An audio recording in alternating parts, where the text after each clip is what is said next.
മഹാരാഷ്ട്രയിൽ എൻസിപി നേതാവായ ധനഞ്ജയ് മുണ്ടെ മന്ത്രിസഭയിൽ നിന്ന് രാജിവെച്ചു. മുഖ്യമന്ത്രി ദേവേന്ദ്ര ഫട്നാവിസ് രാജി ആവശ്യപ്പെട്ടുവെന്നാണ് വിവരം.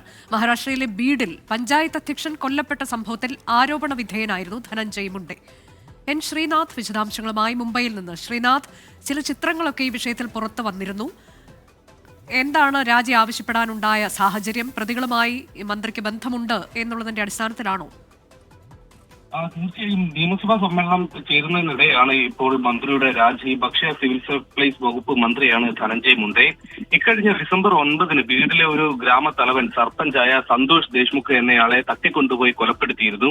ഇതുമായി ബന്ധപ്പെട്ട കേസന്വേഷണത്തിൽ 8 പ്രതികൾ ഉണ്ടെന്ന് പോലീസ് കണ്ടെത്തി. അതിൽ 7 പേരെയും അറസ്റ്റ് ചെയ്തു. ഇതിൽ മുഖ്യ പ്രതി വാൽമീക് കരാട് എന്നയാളാണ്. ഇയാൾ ധനഞ്ജയ് മുണ്ഡയുടെ അടുപ്പക്കാരനാണ് എന്ന കാര്യത്തിൽ വ്യക്തതയുണ്ടായിരുന്നു. ധനഞ്ജയ് മുണ്ഡയ്ക്കൊപ്പം എപ്പോഴും നടക്കുന്ന ആളാണ് ഈ അറസ്റ്റിലായ പ്രതി. അതുകൊണ്ട് ധനഞ്ജയ് മുണ്ഡയ്ക്ക് ഈ കൊലപാതകവുമായി ബന്ധമുണ്ട് എന്ന ആരോപണം അന്ന് തന്നെ ഉയർന്നതാണ്. ഏതായാലും കഴിഞ്ഞ ദിവസം ഈ കേസുമായി ബന്ധപ്പെട്ട കുറ്റപത്രം പോലീസ് സമർപ്പിച്ചു.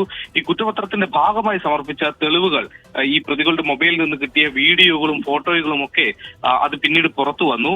ഈ കൊല്ലപ്പെടുന്നതിന് തൊട്ടു മുമ്പ് മർദ്ദിച്ച് അവശനാക്കിയതിനു ശേഷം ഈ സന്തോഷ് ദേശ്മുഖിന്റെ മുഖത്തേക്ക് മൂത്രമൊഴിക്കുന്ന അടക്കമുള്ള ക്രൂരകൃത്യങ്ങൾ ഈ ദൃശ്യങ്ങളിൽ ഉണ്ടായിരുന്നു. ഇതുകൂടി പുറത്തു വന്നതോടെ വലിയ ഒരു പ്രതിഷേധം സംസ്ഥാന വ്യാപകമായി തന്നെ ഉയർന്നിരുന്നു. ഇതേ തുടർന്നാണ് മുഖ്യമന്ത്രി ദേവേന്ദ്ര ഫട്നാവിസ് ധനഞ്ജയ് മുണ്ഡയോട് രാജിവെക്കണം എന്നാവശ്യപ്പെട്ടത്. ഇന്ന് രാവിലെ അദ്ദേഹം രാജി സമർപ്പിക്കുകയും ചെയ്തു. രാജിയിൽ ആരോഗ്യ കാരണങ്ങളാണ് രാജിക്ക് കാരണമായി പറയുന്നത്. പക്ഷേ നിലവിലെ രാഷ്ട്രീയ സാഹചര്യത്തിൽ ഈ സർപഞ്ചിന്റെ കൊലപാതകവുമായി ബന്ധപ്പെട്ട സമ്മർദ്ദങ്ങൾക്കൊടുവിലാണ് രാജി. അനുജ. ശരി, ശ്രീനാഥാണ് വിശദാംശങ്ങൾ നൽകിയത്.